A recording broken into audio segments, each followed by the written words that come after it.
네, 안녕하십니까. 저는 소셜벤처 동구밭을 운영하고 있는 노순호라고 합니다. 먼저 이렇게 귀한 분들과 함께 소통할 수 있어서 너무 큰 영광이고요. 오늘 이 자리는 특별히 여러분들에게 뭔가를 전달하고 가르침을 주는 자리는 아니고요. 청년들이 저희가 관심을 갖고 있는 문제는 발달장애인 문제인데 어떻게 발달장애인 문제를 풀어가고 접근해 가는지 하나의 케이스로 아니면 가벼운 재미난 이야기로, 별로 재미는 없겠지만 네, 접근해 주시고 또 들으시면서 궁금하신 부분들은 나중에 또 질문 주시면 감사하겠습니다.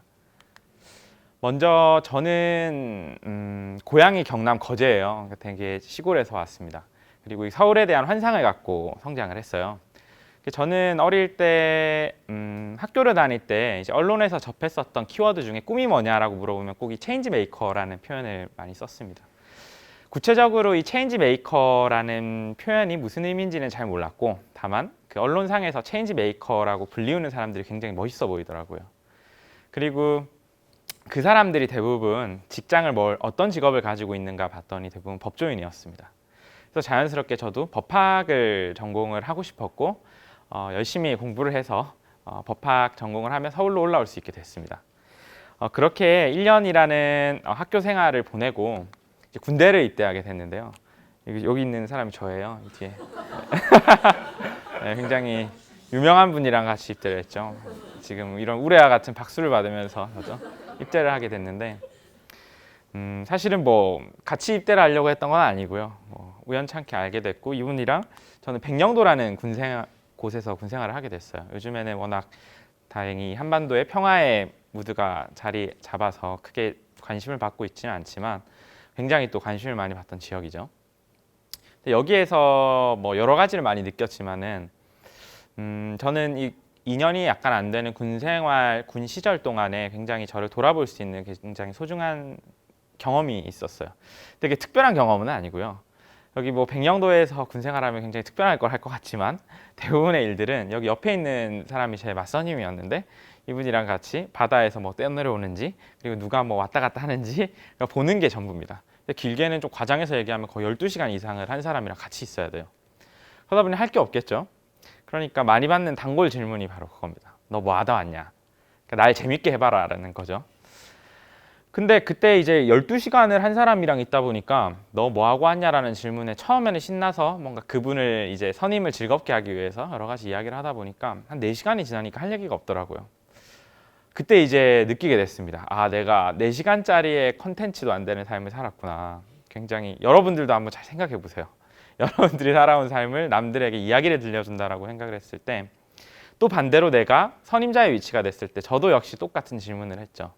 그때마다 나오는 대답들이 굉장히 다양하고 굉장히 길게 이야기하는 친구들을 보면 부러움이 사기도 하고 또 반대로 별 얘기를 안 하는 애들 보면 아유 너도 딱하구나라는 생각이 들기도 하고 그랬습니다. 그래서 졸업을 하자마자 저는 이 체인지 메이커라는 꿈을 이루기 위해서 제가 할 수 있는 일이 무엇인지를 고민을 하게 됐고 사실은 제가 전역을 하고 왔을 때가 2012년, 13년경이었는데 그때부터는 이제 체인지 메이커라는 표현보다 사회적 기업가라는 표현이 막 유행이 돌기 시작을 했어요. 그러면서 사회적 기업이 이런 곳이고 막 그런 사례들이 언론에도 막 나오기 시작하면서 그 전까지는 전혀 몰랐었던 개념에 대해서 알게 됐습니다. 그리고 그런 활동을 하는 동아리에 가입을 하게 됐어요. 그곳에서 팀을 이루어서 처음에는 도시농업이라는 소재에 관심을 갖고 이 프로젝트를 시작을 하다가 그 텃밭에서 만난 발달장애인과 인연이 어떻게 보면 오늘 이 자리까지 오게 됐습니다. 사실은 여기 계신 분들 중에 발달장애인에 대해서 워낙 잘 아시고 혹시나 또 어떤 분들은 직접 또는 간접적인 이해 당사자가 계실 수도 있을 것 같아요. 하지만 기본적인 이해도 없으실 분들이 있으실 수 있으니까 간단하게 소개를 드리자면 발달장애는 우리나라에서 정해놓은 법정장애입니다. 지적장애와 자폐성 장애를 아울러서 부르는 개념이고요. 지적장애와 자폐성 장애를 사실은 설명을 드리기는 워낙 어려운 부분이라 영화나 드라마를 통해서 보통 이제 많이들 예시를 들어요. 사실 얼마 전에 좀 됐네요. 이제 개봉했었던 영화 중에 7번 방의 선물이라는 영화에 보면 예승이 아빠 용구 씨, 유승용이라는 배우가 이제 연기를 했었는데요.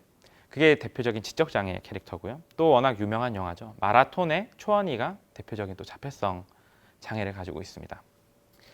약 20에서 30만 명 정도가 우리나라에 발달 장애인인 분들이 계시다고 해요. 뭐 그 가족까지 한다면은 굉장히 많은 수겠지만 절대적인 수로 치자면은 뭐 그렇게 많은 수는 아닙니다. 12개의 장애 중에 한 8번째 정도 순번이 되는 걸로 알고 있는데요. 하지만 우리가 장애라는 개념을 떠올렸을 때는 대부분 일상생활을 타인의 도움 없이 살기 힘든 사람이라는 의미로 받아들입니다. 우리는 그 장애를 중증장애라고 표현을 부르고요. 중증장애 역시도 법에서 정해놓은 개념이 있습니다. 3급 이상 장애를 중증장애라고 부르는데요. 그러면 여러분들께 간단하게 퀴즈를 드리고 싶은 거는 과연 그럼 발달장애인 중에 몇 퍼센트 정도가 중증장애인일까요? 혹시 아시는 분 계세요? 네, 이런 데선 꼭 답들을 안 하시죠. 다 알고 계실 거라고 생각하지만 발달장애는 중증장애 비율이 100%입니다.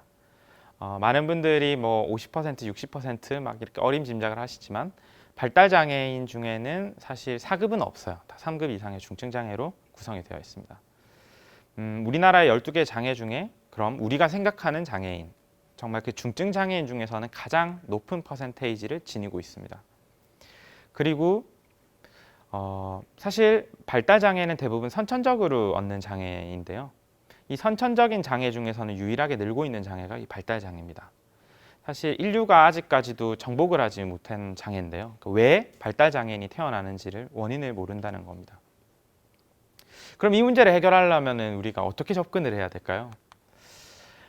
방법이 여러 가지가 있을 것 같아요. 사실은 뭐 발달장애 문제를 어떻게든 뭐 요즘 말하는 기술적인 부분으로 해결하겠다라는 사람들도 있을 수도 있고 아니면 경제적 관점으로 해결하겠다는 사람들도 있을 수 있습니다. 이 문제를 역사적으로도 발달장애 문제를 해결하려고 했던 시도가 없었던 건 아니에요. 근데 대부분 성공을 하지 못했고 굉장히 비극적인 결말을 낳았었던 사례도 있습니다. 여러분들은 그 독일의 히틀러가 유태인들을 굉장히 많이 학살했던 걸로 알고 계실 거예요. 홀로코스트라고 표현하죠.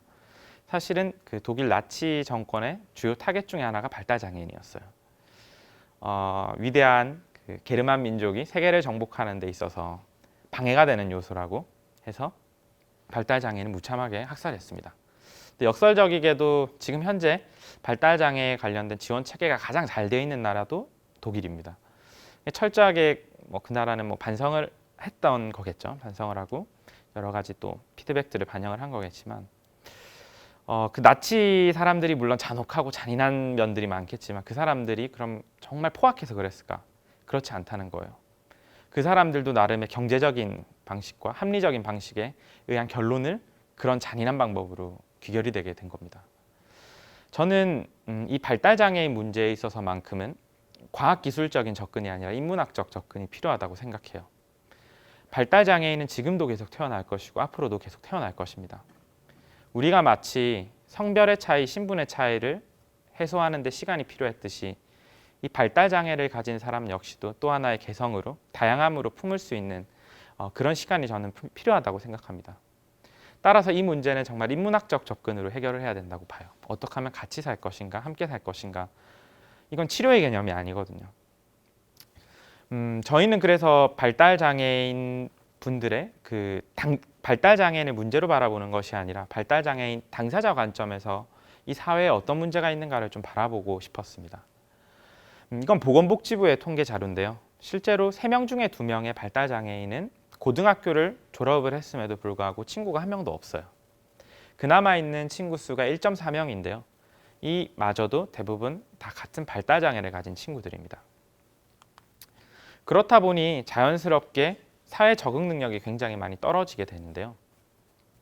혹시 발달장애인들이 채용됐다, 취업이 됐다라는 언론 사례들을 많이 접해보셨는데 그 중에 가장 대표적인 케이스가 아마 공감들 하실 수도 있을 것 같아요. 바리스타 발달장애인.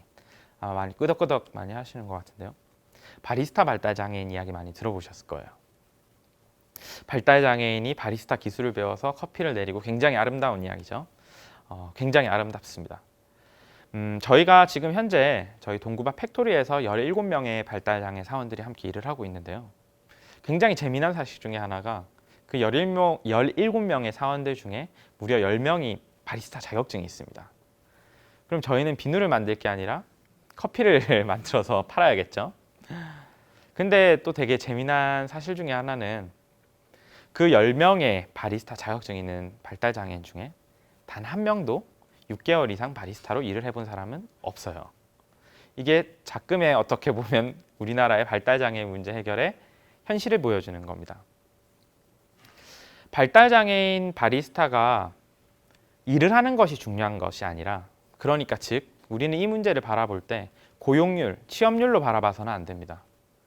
발달장애인 이슈에 있어서 가장 중요한 키워드는 근속계월수거든요. 저희가 사실은 창업에 이르게 된 핵심적인 원인이 바로 거기에 있었습니다. 저희가 스스로에게 던졌던 질문이 바로 왜 발달장애인 바리스타는 오래 일을 하지 못할까였습니다. 우리나라는 12명의 발달장애인이 2개월을 일을 한 것과 단 한 명의 발달장애인이 24개월을 일을 한 것 중 어느 것을 더 가치 있게 판단을 할 것이냐라고 했을 때 12명의 아쉽게도 12명의 발달장애인이 2개월을 일을 한 것을 더 가치 있게 판단하는 나라입니다. 그 이유는 고용률에 기여했다라는 또는 취업률에 기여했다라는 이유가 그 근거가 되는데요. 그럼 2개월 이후에 이 발달장애인에 대한 실태에 대해서는 누가 관심을 갖냐? 거의 관심을 갖지 않죠. 그러다 보니 이 지원의 핵심은 대부분 다 유행을 쫓아가게 됩니다. 카페가 유행이면은 바리스타를 많이 하게 되고, 빵이 유행을 하면 이제 언젠가는 빠띠쉐 발달장애인 이야기가 굉장히 많이 나오게 될지도 모릅니다. 하지만 저는 이 악순환의 고리가 끊기지 않을 거라고 생각을 합니다. 바로 그거는 그 원인에 대한 접근을 못해서가 그렇다고 생각을 하는데요. 우리가 혹시 여기서 카페에서 일을 해보신 경험 있으신 분 계신가요? 아마 좀 계실 것 같은데, 카페에서 8시간을 일을 한다라고 했을 때 순수하게 우리가 커피를 내리는 시간은 사실 2시간도 채 되지 않을 거예요. 그럼 나머지 6시간은 그 바리스타는 아무 일도 없이 놀까요? 그렇지 않다라는 겁니다. 우리가 굉장히 지극히 자연스럽고 당연하다라고 생각하는 손님이 시키는 일, 또는 사장님이 시키는 일, 또는 같은 알바생들끼리 업무 분장을 해서 서로 맡은 일들을 하게 될 것입니다. 이 세 가지의 모든 일들이 비장애인과 소통을 전제로 한다는 것에 있는데요. 저희는 그래서 먼저 이 발달장애인분들이 비장애인과 소통을 자연스럽게 하기 위해서 그들의 사회 적응 능력이 성장해야 된다고 믿었습니다. 저희는 하지만 이 문제를 처음부터 끝까지 해결할 자신은 없었고요. 저희는 소셜 벤처이다 보니까 어떻게 하면 가장 적은 비용으로 가장 빠른 시간 내에 우리가 얻고자 하는 이 목표를 달성할까를 고민하게 됐습니다. 그렇게 해서 내린 가설은 발달장애인에게 비슷한 또래의 비장애인 친구가 한 명씩 생길 때마다 그들이 더 오래 일할 수 있지 않을까라고 한 것이 저희의 핵심 가설이었습니다. 그렇게 도심 내 텃밭을 만들고 그 텃밭에 발달장애인 분들이 참여를 하시면 또래 비장애인을 1대1로 매칭을 시켜주는 그런 서비스를 시작하게 됐습니다. 그 결과 발달장애인 분들의 평균 친구 수는 조금씩 늘어났고, 그는 곧 근속계월수의 연장으로 이어지게 되었습니다. 그렇게 약 20군데가 넘는 지역의 텃밭들을 만들고 연간에 한 200명 이상의 발달장애인들을 만나서 프로그램을 운영을 하며 사업을 진행을 하고 있었는데요. 이게 2017년대의 상황입니다. 16년 말, 16년 말에서 17년 초의 상황이었는데요. 이제 그 다음 문제에 좀 봉착을 하게 됐습니다.